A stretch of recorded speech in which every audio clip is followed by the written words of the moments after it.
无聊的陪了你，滚开！到宾到那集，2013年，一名大一学生劫持医生为人质，引发了社会关注。一时冲动让自己身陷囹圄，情感纠葛、医患纠纷，遭遇敲诈勒索等等传言在坊间传开。那今天就来回顾这一起大学生绑架医生事件。2013年5月18日下午4点20左右，湖北武汉第9医院急诊科的方向突然传来了一阵人群的呼喊声，竟然有名男子持刀劫持了一名年轻的女医生。那劫持者是一名戴眼镜的男青年，被挟持的是武汉市第9医院急诊科的女医生段某。一时间，人们都以为是又发生了医患纠纷。那警方很快赶到现场，那周围围观群众越来越多，劫持者手持一把20厘米左右的水果刀，和医生段某被困在医院门口，进退两难。那僵持过程中，男子表情十分怪异，想显得自己很嚣张，又难以掩饰怯懦的状态。那尽管男子情绪异常，但被劫持的段医生十分镇定，那始终默不作声，配合着对方，既保护了自己，也给警方的谈判赢得了时间。这男青年就提出一个要求，他说自己还从来没坐过警车，那这次就计划坐警车逃亡。就提出要一台警车供给自己逃离现场使用。那根据现场的状况，警方决定满足持刀男子的要求，那先提供车辆，再伺机行动。晚上7点20左右，持刀男子因为无法自己开车，就在现场指定了一名驾驶员，之后和女医生一起上车离开了医院。晚上7点57分，在郊外一处偏僻的公路上，趁人质要下车上厕所的间隙，特警们果断扑了上去。下洗脸，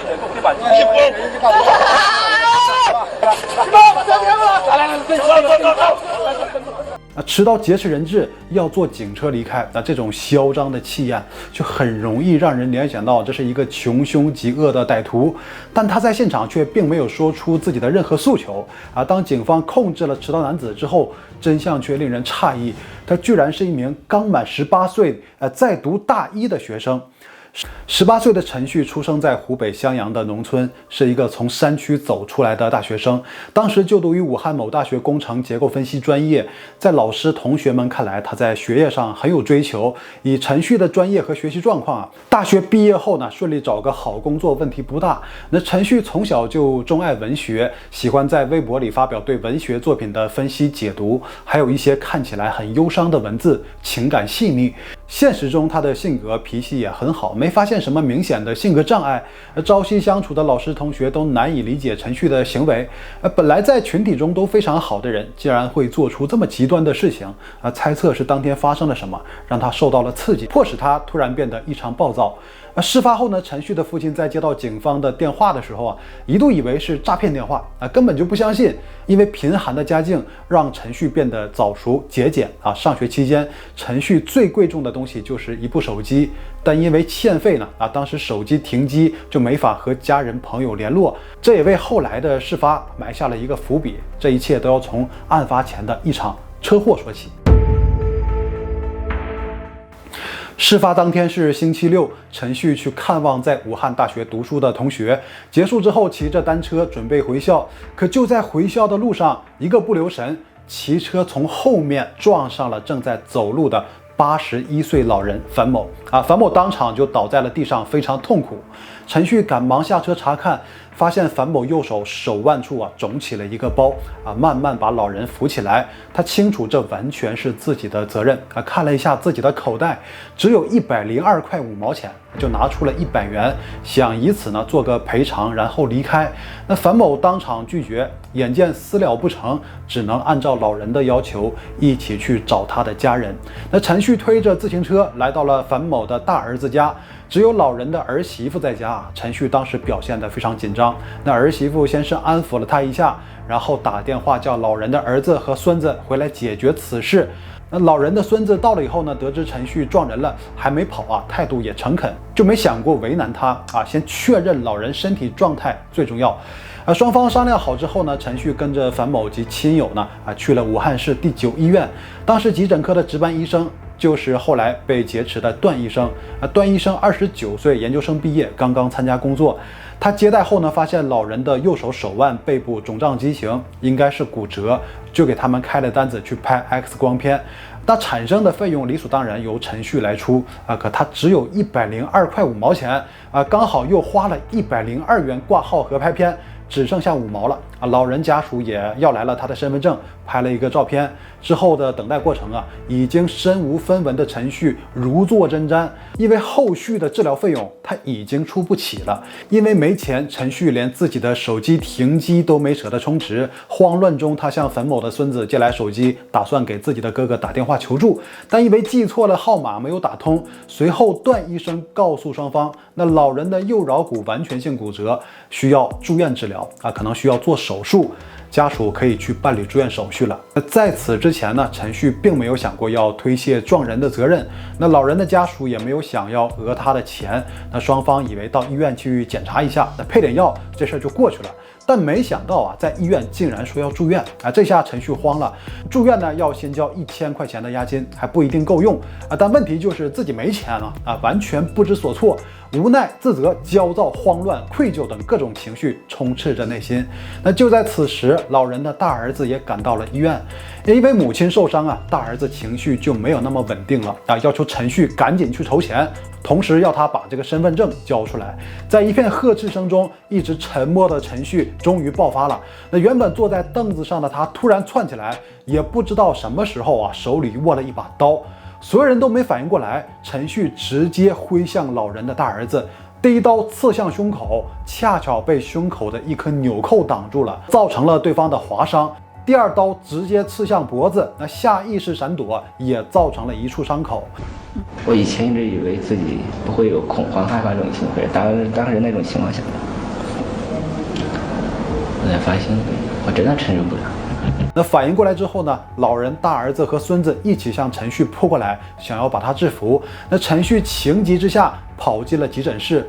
那当时急诊室里有2个人，一个是老人樊某，一个是段医生。那陈旭直奔女医生，把刀子抵在了段某的脖子上。那樊某的儿子和孙子赶紧把老太太拉走，然后把急诊室的门给关上了。女医生起初是惊慌挣扎，但很快就冷静下来，劝说陈旭，这2人无冤无仇的现在警察还没来，赶紧走还来得及。但陈旭的大脑已经陷入混乱，思绪就像一发无法回头的箭只感觉这样劫持住才能有些安全感。对于之后想要怎么做自己完全不清楚。陈旭挟持了段医生后呢，打开急诊室的门，随后向医院大门外挪过去。等他们挪到医院门口的时候，被火速赶来的警方拦住对峙中呢，警方问陈旭为什么要这么冲动。陈旭说，我骑个车把老太太擦了一下。那对方不依不饶，我又没有钱，这个世界不公平。警察试图靠近陈旭夺下刀子，但是都没有成功。随后他就进入了一种非常狂躁失控的状态，那脸上经常会出现很怪异的笑容。那陈旭说自己心里不舒服，这事儿不能就这么结束，并提出和警察要一辆警车，带着人质向偏僻的后院移动。了解事情的起因后，医院答应替陈旭去解决医药费的问题，但陈旭并不相信。他发现呢，医院后院没有离开的通道，情绪愈发多变。眼看着天色渐渐暗了下来，警方决定给陈旭提供一辆车，并由一名便衣警察担任驾驶员解救人质。那便衣谎称自己只是领导的司机而已警惕的陈旭想证实一下，让便衣呢把这个衣服掀起来。警员掀起了衣服之后呢，露出了自己的腹部，陈旭才肯相信呢，这可能真的不是警察，还说呢，这个警察呀都有6块腹肌，你这确实不像，就你吧。陈旭和被挟持的女医生上了车，医院的一位副院长以照顾段医生为由，坐到了副驾驶的位置。到现场的警察还凑了1000元钱给陈旭，但被陈旭拒绝了。晚上7点20分左右，带着人质的警车离开了医院。到一个路口呢，司机故意点了几下刹车，车身出现了几下顿挫，然后就劝说希望他把刀拿下来，万一有个急刹车很容易伤到人，但也被警觉的陈旭拒绝了。坐上警车的陈旭并不确定要去哪里经过一番考虑，他告诉开车的便衣民警去另外一所大学找一个同学。几番试探后呢，开车的的便衣民警发现，那陈旭对武汉的道路并不熟悉，随后就以闹肚子为由，将车开到了一段偏僻的公路上。紧随其后的这个警车也纷纷靠边。此时被挟持的女医生也提出要下车方便一下，让陈旭带她下车。就在他们下车之后，隐蔽在旁边的警方找准时机扑了上去。在制服陈旭的过程中，女医生和一名警员的手被划伤，但并无大碍。在同学和亲人的眼中，陈旭性格内敛，为人随和。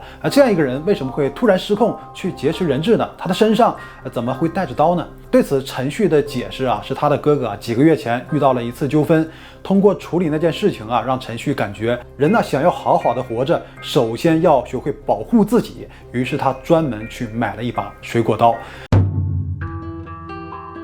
陈旭的哥哥与别人在街头产生冲突，当街大打出手，结果对方竟然掏出了一把刀，为了躲避，一个闪身竟意外撞到了一个路过的老人，也是一名老太太。老太太被撞到后退了一步，直接坐到地上，导致大腿骨折。但被撞倒的老人在住院1个月后不幸去世。那陈旭的哥哥害怕老人家属索赔，就躲到了亲戚家的阁楼里。期间，陈旭偷偷给哥哥送过几次饭。黑暗的阁楼让陈旭心生恐惧，也造成了心理阴影。我怕我一下子就失去我哥了嘛，因为当时我们那边人解决事情经常都是这样的。我小时候有一次，我们学校路就被堵了，也是因为交通事故，赔钱不到位，把我们整个县城的路都堵了。陌生的城市没有办法，总得至少想要保护自己。通过当地派出所调解，对方得知他家确实很贫困，最终是赔偿对方家属15000元，解决了此事。但处理结果却刺激到了陈旭，他就认为不应该赔钱，越想越生气，索性就在家里把新买不久的这个电器都给砸坏了。在家里的陈旭和在学校里却展现出了完全不同的性格。那这时候也已经出现了一些不好的苗头就是陈旭在遇到特殊情况感到压力巨大，对于人际矛盾的结果感到无法接受的时候，就会展现出无法抑制的愤怒情绪，抗压能力特别差。不久陈旭就买了一把水果刀随身携带。那哥哥的经历给他留下了阴影，最终他遇到的一起小事故就莫名其妙地演化成了挟持人质的大事件。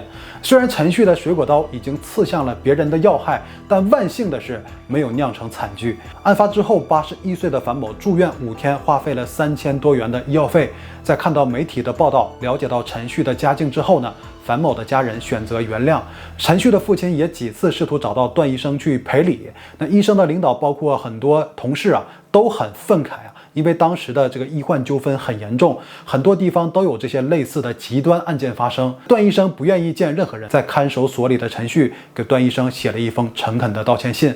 你我本没有交情，你做一个善良的医生，我当我的青春大学生，我却把你扯进来，陪着恐惧的我心惊肉跳了1个小时，这是我最大的错误。我仍希望此时的你能淡忘过去的阴影，继续过着美满的生活，受人尊敬，而我则心甘情愿接受法律的公正判决。2013年11月29日，武汉市青山区人民法院开庭审理案件。庭审中，公诉人和辩护人展开了激烈的辩论。那辩护人强调，陈旭是因为惊慌失措才一时糊涂，并没有伤害人的故意，应以非法拘禁或者是寻衅滋事罪起诉但公诉人指出呢，陈旭的行为具有不可控性，他始终将刀架在人质的脖子上，给人质人身健康和生命安全构成实质性的威胁，涉嫌绑架罪。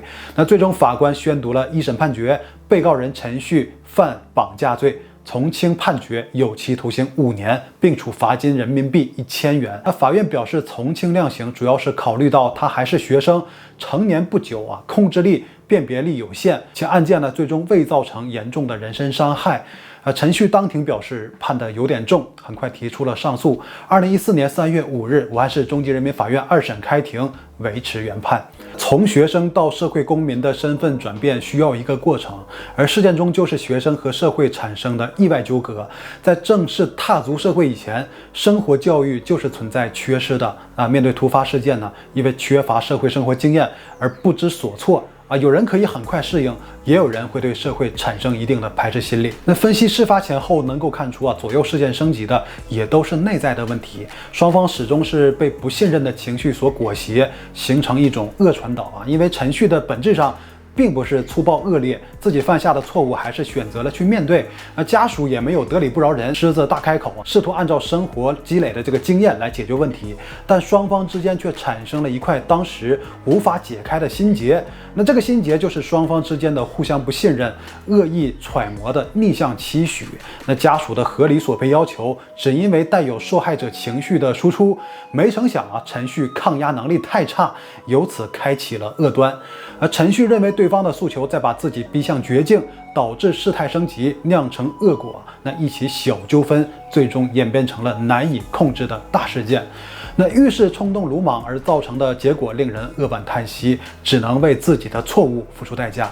那当你遇到无法解决的问题，记得去动用所有可以利用的资源你的朋友、亲人，你所在的机构或警察总有人会给你提出有效的解决方案，总要好过一个人被事件左右情绪，从而走向无法预知的方向。